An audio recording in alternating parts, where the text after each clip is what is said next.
आप देख रहे हैं news network channel Jameel Shah के साथ। Subscribe my channel, like and share.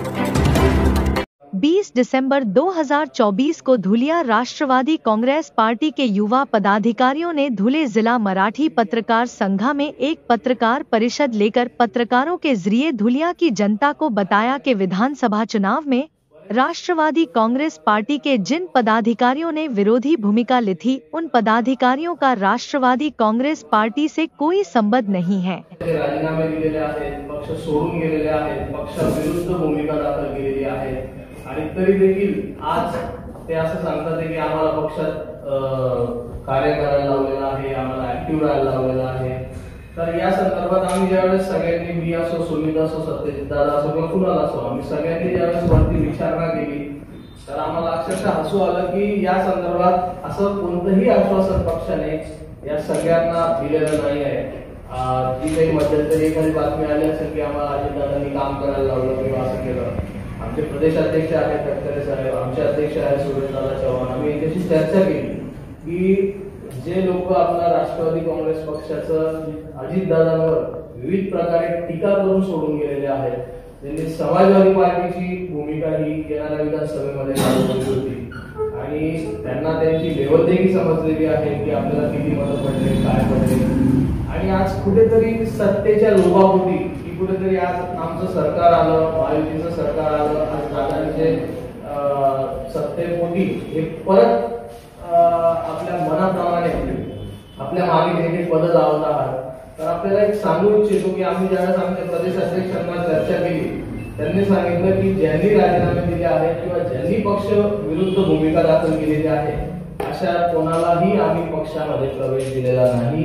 या संदर्भात पक्षश्रेष्ठी एक मंडळ त्यांनी बनवलेलं आहे, त्या संदर्भात तो विषय जाणार। आमचे प्रभारी आहे अजितदादा पाटील, यांच्याशी देखील सुमितजी असो, सत्यजितदादाच्या सोयीची चर्चा झाली। त्यांनी देखील सांगितलं की अशा कोणत्याच प्रकारचा प्रवेश हा समाजवादी पार्टीच्या पदाधिकाऱ्यांना राष्ट्रवादी काँग्रेस पक्षाने दिलेला नाहीये आणि जर कोणी असे स्वतःहून घोषित अध्यक्ष, महिला अध्यक्ष किंवा प्रदेश अध्यक्ष असे काही जर पद घोषित करत असतील तर त्यांच्यावर पक्ष हा कायदेशीर कारवाई लवकरच करेल। त्या संदर्भात देखील आमचं चर्चा झाली आणि समोरच्यांना जर असं वाटत असेल की जर आम्हाला असे आदेश दिले, आम्हाला जर काही सांगितलं असेल, त्यांनी ऑफिशियल असं काही पत्र माननीय तटकरे साहेबांचं, माननीय दादांचं किंवा आमच्या सरचिटणीस असतील कार्यालय यांचं कोणाचं आम्हाला असं प्रेस समोर दाखवावं असं आमचं सगळ्या युवा पिढीकडनं आमचं आव्हान आहे। आणि आज धुळे जिल्हा कार्याध्यक्ष म्हणून आपल्या समोर प्रेझेंट झालो आहे। नुकत्याच माजी परवा आदरणीय अजितदादांची नागपूरला भेट झाली, त्याच्यानंतर माजी मंत्री, आमदार आणि धुळे जिल्हा राष्ट्रवादी काँग्रेसचे पदाधिकारी, प्रभारी माननीय अनिलदादा पाटील साहेबांशी माझी वैयक्तिक चर्चा झाली आणि त्यांनी आम्हाला स्पष्ट सांगितलं आहे की हे जे मागच्या आठवड्यातलं जे मुंबईत फोटो सेशन झालं, कुठलं तरी मागच्याच वर्षाचं कॅलेंडर परत त्यांनी अजितदादांच्या हस्ते त्यांनी ते प्रदर्शित केलं, त्या इव्हेंटचा आणि राष्ट्रवादी काँग्रेसमध्ये परत सक्रिय व्हायचा किंवा राष्ट्रवादी काँग्रेस पक्षाची पद लावायचा एक काळी मात्र संबंध येत नाही। तुम्ही स्पष्टपणे धुळे जिल्ह्यात राष्ट्रवादी काँग्रेसच्या प्रत्येक पदाधिकारी आणि लोकांना पत्रकाच्या माध्यमातून किंवा पत्रकार परिषदेच्या माध्यमातून तुम्ही स्पष्ट सांगा की यांचा राष्ट्रवादी काँग्रेस अजितदादा पवार गटाशी काही संबंध येत नाही। नुकतेच त्यांनी काल दुपारीच आपल्याला अवगत असेल की आपल्याला व्हॉट्सअपवर मेसेज आले असेल, त्यांनी म्हणजे स्वतः ते मागचे पद लावून घेतले आणि आज मीटिंग त्यांनी पक्षाची कॉल केली। कुठल्या अधिकाऱ्यांनी तुम्ही ही मीटिंग कॉल केली, माझा आपल्या माध्यमातून त्यांना पहिला सवाल आहे। आपण सगळ्या पदांचे प्राथमिक सदस्यत्वाचा राजीनामा देऊन आपण अधिकृत कुठे लखनौ का कुठे ते उत्तर प्रदेशमध्ये जाऊन त्यांनी प्रवेश घेतला। त्यांच्याबरोबर हे सगळेच फ्रंटचे पदाधिकारी होते, ज्यांच्या नावाचा मेसेज आपल्याला काल व्हायरल होताना दिसत आहे। यांनी सगळ्यांनीच प्राथमिक सदस्यत्वाचाही राजीनामा देऊन प्रवेश घेतला। त्याच्यानंतर हे लोक त्यांच्या नेत्याच्या मागे समाजवादी पार्टीची उमेदवारी करून यांच्या वर्ग प्रचारात सक्रिय झाले आणि लोकांनी दाखवून दिलं की ज्या अजितदादांनी तुम्हाला एवढी साथ दिली, ज्या अजितदादांनी आपल्याला पाठबळ दिलं, त्या दादांनी अजितदादांच्या विरोधात तुम्ही एक पत्रकार परिषद घेतली होती. त्या पत्रकार परिषदेत तुम्ही अजितदादांवर टीका केली होती आणि टीका करून तुम्ही पक्ष सोडून गेले होते. तुमचा राष्ट्रवादी काँग्रेसशी काय संबंध येतो? आता लोक कल्याणकारी योजनेच्या माध्यमातून लोकांनी भरभरून मतदान केलं, महायुती परत सत्तेत आली, तर तुम्ही निर्लज्ज सारखे परत महायुतीच्या व्यासपीठावर दिसायला लागले, परत महायुतीच्या पक्षाचे पद लावायला लागले. तर काय संबंध येतो? तुमच्याकडे निवडणुकीनंतर किंवा 23 नोव्हेंबरच्या निकालानंतर पक्षाचं अधिकृत पत्र आहे का तुमच्याकडे? तुम्हाला पक्षात घेण्यात येत आहे, तुम्हाला पक्षात या पदावर काम करायची तुम्हाला परवानगी दिली आहे, असं या पत्रकार परिषदेच्या माध्यमातून मला यांना खुले आव्हान आहे. यांनी ऑन पेपर दाखव की आम्हाला अजितदादांनी किंवा आदरणीय तटकरे साहेबांनी किंवा एखाद्या नेत्यांनी त्यांना परत सक्रिय काम करायचे आदेश दिले आहेत का? आणि आता दिले नसतील तर तुमचा या पक्षाशी काही मात्र संबंध येत नाही. आणि लवकरच जे आमचे ऑफिस बेरर आहे, कार्यालयीन सरचिटणीस प्रदेश आमदार शिवाजी गर्जे साहेब, हे लवकरच त्यांच्यावर कारवाईचं पत्र काढणार. धन्यवाद. शहर कार्याध्यक्ष या नात्याने आपल्याशी संपर्क करतोय. मुळात गेल्या काही दिवसांपूर्वी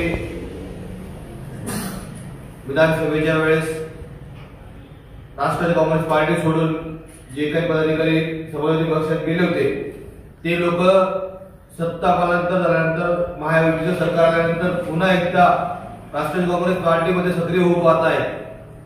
विधानसभेच्या वेळेस अजितदादांनी युतीचा धर्म पाळायला लावला आणि आम्ही चारही पदाधिकाऱ्यांनी युतीचा धर्म पाळून आपल्या आपल्या मतदारसंघामध्ये युतीचं ठळकपणे काम केलेले हे आपल्या सर्व पत्रकार बांधवांना माहिती आहे. आणि जे लोक पक्ष संकटात असताना पक्षाला सोडून गेले ते लोक आज परत सत्ता आल्यानंतर पक्षामध्ये येऊ पाहत आहे किंवा पक्षाचं नाव वापरून पक्षाचं काम करू पाहत आहे. या लोकांना कोणत्याही पद्धतीने किंवा कोणत्याही प्रकारे पक्षाने काम करण्यास सांगितलेलं नाहीये. यांना पूर्णपणे बंदी आणि पक्षांच्यावर कारवाई करणारे मीही सुरज चव्हाणांशी बोललोय, खडसे साहेबांशी बोललोय आणि दादांशी बोललोय. आम्ही चौघांनी कोऑर्डिनेशन करून चारींनी एकमेकांशी संपर्क करून मग ही आम्ही आज पत्रकार परिषद देतोय. कारण सत्ता आल्यानंतर सत्ता आपण त्याला म्हणतो जे फक्त सत्तेचा लाभ घेण्यासाठी आपण परत पक्षामध्ये सक्रिय होत आहेत अशा लोकांना जागीच थांबवलं पाहिजे. यासाठी ही पत्रकार परिषद घेऊन आम्ही आज आपल्या समोर आमची भूमिका मांडून समोरची भूमिकाही स्पष्ट करण्यासाठी आम्ही त्यांना आवाहन करतोय. आम्ही आपल्या माध्यमातून या जिल्ह्याच्या नागरिकांना इतकं सांगू इच्छितो की ज्या काही बातम्या गेल्या 3-4 दिवसामध्ये ज्या पसरवल्या जात आहेत या स्वयंघोषित बातम्या राष्ट्रवादी काँग्रेस पक्षाच्या वतीने असा कोणताही आदेश कोणत्याही सूचना पक्षात येण्याच्या पक्षात काम करा म्हणून वरिष्ठांनी दिलेल्या आहेत.